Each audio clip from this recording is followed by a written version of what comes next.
여러분 안녕하십니까? 목요일 아침 뉴스투데이 경남입니다. 먼저 오늘의 주요 뉴스부터 보겠습니다. 코로나19에 따른 정부의 희망 일자리 사업이 정원을 채우지 못하고 있는데도 4차 추경 예산에 또 반영돼 논란입니다. 코로나19 장기화로 수입이 끊긴 방과후 강사들이 갈 곳을 잃은 채 생계 대책 마련을 촉구하고 나섰습니다. 추석 연휴 고향집을 방문했다가 코로나19에 확진된 사례가 경남에서 나왔습니다. 잠복기를 감안해 다음 주까지 확산 우려가 있습니다. 만성적인 농촌 인력난에다 코로나19로 외국인 인력마저 부족한 상황에서 농촌인력은행이 톡톡히 효과를 내고 있습니다. 코로나19로 힘든 분들을 돕기 위해 정부는 넉 달 동안 일자리를 제공하는 희망 일자리 사업을 진행하고 있는데요. 경남은 사업을 시작한 지 2달이 넘도록 정원을 채우지 못하고 있습니다. 그런데도 최근 4차 추경에 똑같은 사업 예산을 또 반영해 논란이 일고 있습니다. 문철진 기자가 취재했습니다. 도심 공원에서 꽃 심기 작업이 한창입니다. 코로나19로 직장을 잃거나 가게 문을 닫는 등 어려움을 겪고 있는 사람들을 위해 마련된 희망 일자리 사업입니다. 참가자들은 넉 달 동안 하루 4시간에서 7시간까지 방역 작업이나 도심 정비, 행정 보조 등의 일을 하고 시간당 8,950원의 급여를 받습니다. 직장을 구하기가 너무 힘든데 희망 근로자 이런 일 가운데에 저희들을 모집해 주셔서 가게에 많은 도움이 되고 경남엔 848억 원의 예산이 투입돼 이 같은 일자리 2만여 개가 만들어졌습니다. 하지만 사업 시행 2달이 지난 지금 정원의 77% 정도인 15,000여 명만 참여하는 데 그치는 실정입니다. 급여가 적은 단시간 일자리가 많은 데다 농촌 일손 돕기 등 힘이 많이 드는 야외 작업은 지원자가 거의 없다 보니 추가 모집을 계속해도 정원을 못 채우고 있습니다. 일이 힘들거나 급여가 적다는 이유로 중간에 일을 그만두는 사람도 20%에 달합니다. 이런 추세라면 연말까지 남은 예산을 다 집행하지 못하고 반납할 가능성이 높습니다. 그런데도 정부는 4차 추경을 통해 똑같은 지역 일자리 사업 예산을 반영해 경남에 50억 원을 배정했습니다. 현장에서는 좀 힘듭니다. 왜냐면 이제 이 배정도 지자체가 내려간 배정이고 우리 의견은 좀 많이 반영이 안 됐다고 볼 수 있고요. 경상남도와 각 자치단체는 참여율을 높이기 위한 다양한 방안을 마련하고 있지만 정원 채우기가 쉽지 않아 자칫 예산 낭비로 이어질까 우려됩니다. MBC 뉴스 문철진입니다. 코로나19 장기화로 일선 학교에서 정상 등교 수업이 이루어지지 않으며 방과후 수업도 차질을 빚고 있습니다. 수입이 끊긴 방과후 강사들은 갈 곳을 잃은 채 생계 대책 마련을 촉구했습니다. 이재경 기자입니다.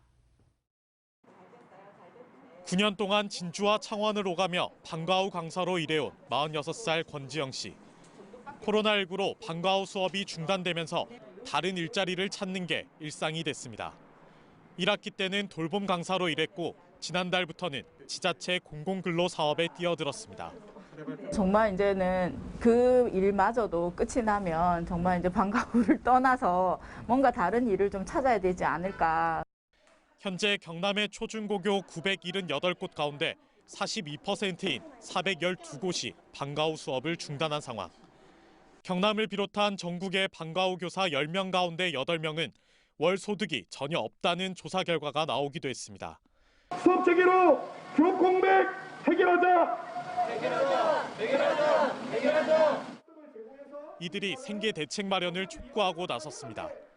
자신들을 어느 곳에서도 보호받지 못한 노동자라고 말한 이들은 방과후 수업 재개와 함께 올해 수업을 하지 못한 만큼 계약을 연장해달라고 요구했습니다.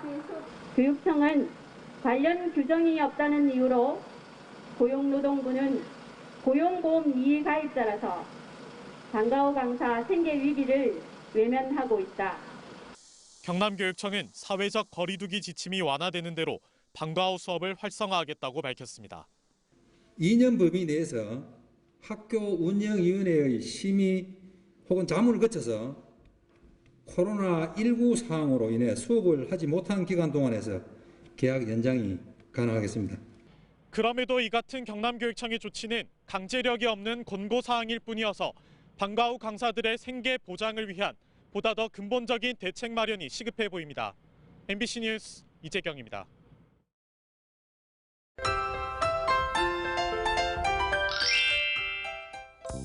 오늘은 찬이슬이 맺히기 시작한다는 절기 한로입니다. 한로가 지나면 가을이 더 깊어지고 공기가 선선해지면서 밤의 길이가 낮보다 길어지는데요. 오늘 아침은 쌀쌀했던 요 며칠보다 기온이 오르면서 대부분 지역 10도 이상을 보이겠습니다. 오늘 창원의 아침 최저 기온 15도, 진주 12도를 보이면서 어제보다 2, 3도가량 올랐고요. 낮 기온은 창원, 진주 23도까지 오르겠습니다. 현재 통영과 거제에는 강풍주의보가 발효 중입니다. 모레 아침까지 경남 남해안 지역을 중심으로 시속 35에서 50km의 강한 바람이 불겠는데요. 바람 피해 없도록 시설물 관리 잘해주시길 바랍니다. 위성 영상 보시면 오늘 대체로 맑은 날씨를 보입니다. 미세먼지 농도 좋음 수준 보이면서 공기질 청정하겠습니다.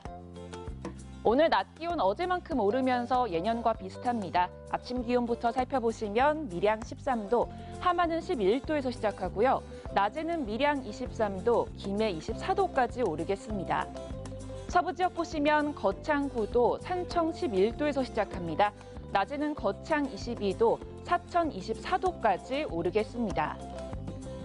바다의 물결은 최고 6m까지 매우 높고 거세게 일겠습니다. 남해 동부 먼바다에는 풍랑경보가, 그 밖의 해상에는 풍랑주의보가 발효 중인데요. 이 풍랑특보는 글피까지 길게 이어질 것으로 보여서 항해나 조업하는 선박은 각별히 유의해 주시길 바랍니다. 한글날인 내일부터는 대체로 흐린 날씨가 이어지겠습니다. 날씨 정보였습니다. 추석 연휴 기간 고향 방문 자제를 권고해 왔는데 그럼에도 고향집을 방문했다 코로나19에 확진되는 사례가 경남에도 나왔습니다. 특히 내일부터는 한글날 연휴도 있어서 당국은 방역 수칙을 준수해 줄 것을 재차 당부하고 있습니다. 이상훈 기자입니다. 지난달 25일 이후 12일 만에 경남에 코로나19 지역 감염 환자가 나왔습니다. 양산 60대 여성으로 추석을 맞아 지난달 29일부터 지난 1일까지 경기도에 사는 아들 가족 4명이 차를 몰고 이 여성의 집을 방문했습니다. 아들 가족은 경기도로 돌아간 뒤 아들만 지난 5일 확진 판정을 받았고 접촉자로 통보받은 어머니도 검사 결과 확진됐습니다. 이 환자는 미열 증상이 처음 나타난 지난 1일 전후로 집 근처의 음식점과 부산의 어머니 집 등을 다녀온 게 확인돼 현재 6명이 검사받았습니다. 방역당국은 고향 방문 자제 권고에도 이를 지키지 않아서 확진된 사례로 보고 사회적 거리 두기를 재차 당부했습니다. 감염된 경우 평균적으로 일주일 정도면 증상이 나타납니다. 추석 연휴 동안 다른 지역을 방문하셨거나 타 지역에서 온 분들을 접촉했던 도민들께서는 특히 코로나19 잠복기가 최대 2주인 것을 감안하면 추석 연휴 이동 여파가 다음 주 후반까지 나타날 우려가 큽니다. 여기에 이번 주엔 한글날 연휴도 있어서 도는 11일까지를 특별 방역 기간으로 정하고 모임 자제 등을 거듭 당부했습니다. 일부 단체가 서울을 비롯한 경남 곳곳에서 도심 집회를 계획하고 있습니다. 방역이 잘 이루어질 수 있도록 도민 여러분들께서는 집회 참석 자제 등을 한편 인도네시아에서 입국한 김해의 40대, 10대 외국인들도 확진돼 도내 누적 환자는 292명으로 늘었습니다. MBC 뉴스 이상훈입니다. 지속적인 인구 감소와 고령화로 농촌의 인력 부족 현상은 어제 오늘의 문제가 아니죠. 최근에는 코로나19로 외국인 인력마저 부족한 상황인데요. 이런 가운데 과거에는 두레나 품앗이가 있었다면 지금은 그 역할을 농촌인력은행이 대신 톡톡히 해내고 있다고 합니다. 신동식 기자가 취재했습니다. 추수를 끝낸 논에 마늘 심기 작업이 시작됐습니다. 마늘과 양파는 작물을 심고 거두는 시기에 많은 인력이 필요하지만 한꺼번에 일감이 몰리다 보니 매년 일손이 달립니다. 지금 마늘 심는 사람들이 거진 70에서 80은 그 아줌마들 뿐이고 젊은 사람들은 없습니다. 그래서 매우 힘들죠. 과거 일손이 달릴 때면 두레와 품앗이가 있었지만 지금은 농촌인력은행이 대신합니다. 농촌인력은행은 일손이 필요한 농민과 도시의 구직자를 연결해 일자리를 창출하고 농업 인력을 지원합니다. 구직자들이 노인의 취업지원센터에 등록하면 인력은행은 농가의 인력을 무료로 소개합니다. 집에서 가만 놀다가 뭐 여기까지 공기도 좋고 이렇게 원리가 일이 힘들진 않으시고요? 네. 지난 2016년부터 인력은행을 운영한 합천군은 해마다 300여 농가가 이용하는데 농민들은 인부들의 임금을, 지자체는 교통비와 체류비를 지원해 사설 소개소보다 인건비가 싸고 숙련된 인부를 구할 수 있습니다. 숫자상으로는 뭐 미미하지만은 그 인건비 상승 요인을 좀 억제하는 그런 역할을 좀 하고 있습니다. 아마 내년에는 2개 농협 정도가 지금 창량할 계획을 가지고 있습니다. 특히 올해는 코로나19로 외국인 근로자도 찾기 힘든 상황이어서 인력은행이 효자 노릇을 톡톡히 하고 있습니다. MBC 뉴스 신동식입니다. 경상남도는 노동자가 실제 생활이 가능한 최소한의 임금을 뜻하는 내년도 생활임금 시급을 올해보다 3.8% 오른 1,380원으로 정했습니다. 이는 정부가 고시한 내년 최저임금보다 1,660원이 많으며 한 달 노동시간 209시간 기준 월급으로 환산하면 217만 원으로 최저임금보단 약 35만 원이 많습니다. 공무원 보수 규정을 적용받지 않는 도 직속기관 등의 기간제와 출자 출연기관 노동자 500여 명이 혜택을 받습니다. 경상남도가 올해부터 2024년까지 20억 원을 투입해 항노화 바이오 스타 기업 육성 사업을 진행합니다. 이는 서부 경남 지자체 연구소와 함께 항노화 바이오 분야 예비 상장 스타 기업을 발굴해 코스닥과 코넥스에 상장하기 위한 사업이며 올해는 6개 기업을 선정해 연구 개발과 기술 이전, 상장 지원까지 원스톱 서비스를 제공합니다. 진주 혁신도시에 조성된 산학연 클러스터의 기업 입주율이 전국 평균에 머문 것으로 드러났습니다.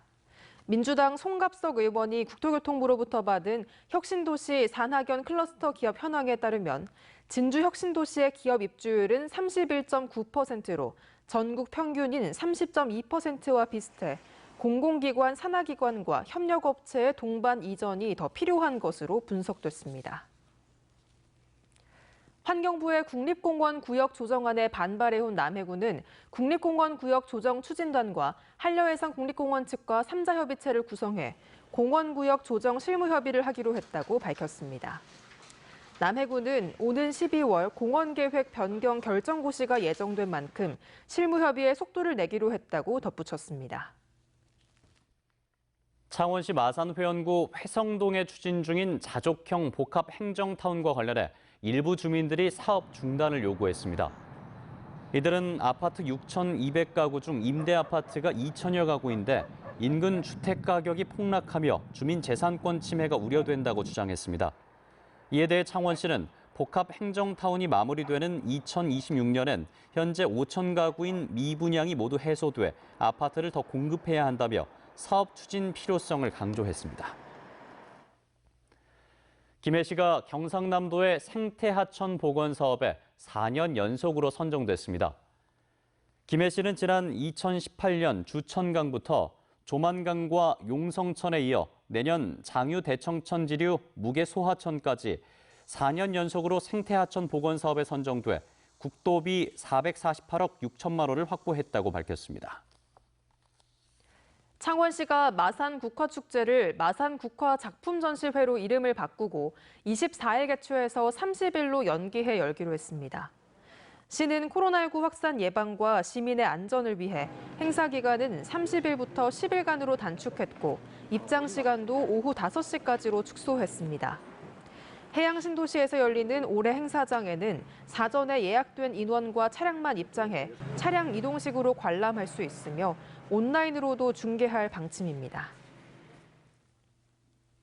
거창군이 산업통상자원부가 주관하는 2021년 신재생에너지 공모 사업에 3개 분야가 선정돼 21억 원을 지원받습니다. 거창군은 신재생에너지 자립률을 높이기 위해 민간과 공공기관의 신재생에너지를 확대하고 영농형 태양광 발전소와 주민 수익형 태양광 발전소 등을 짓고 있습니다. 경남교육청은 최근 학생을 상대로 한 교사의 성추행 의혹이 제기된 밀양의 한 사립중학교 법인의 중징계 의결을 요구했습니다. 경남교육청에 따르면 해당 교사 A씨는 졸업생과 재학생 5명에게 머리를 쓰다듬거나 어깨를 두드리는 등 불필요한 신체 접촉을 한 것으로 전해졌으며 성산 처리 지원단이 진상조사한 결과 사실로 확인돼 이같이 조치했다고 밝혔습니다. 지난해 경남 지역 공무원의 성범죄 발생 건수는 11건을 기록해 한 해 전 6건보다 2배 가까이 증가한 것으로 나타났습니다. 더불어민주당 국회 소병훈 의원이 경찰청에서 받은 지방공무원 성범죄 발생 자료를 보면 최근 2년간 전국에서 모두 290건의 성범죄가 발생했고 경남은 같은 기간 성폭력과 강제추행 등 모두 17건이 발생했습니다. 10월 8일 목요일 뉴스투데이 경남 여기서 마치겠습니다. 함께해 주신 여러분 고맙습니다.